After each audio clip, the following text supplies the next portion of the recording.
झर्नामा नि भिड छ यार।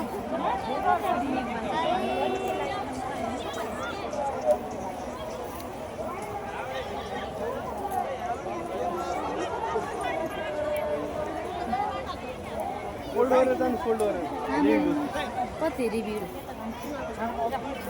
यहाँ त गाइड बस्नुपर्छ क्या है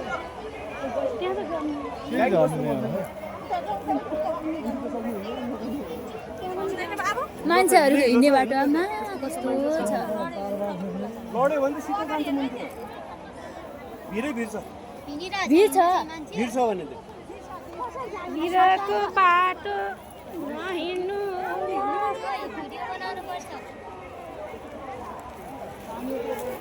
आमामा कस्तो भिड हो यहाँबाट गएपछि जान्छ त ल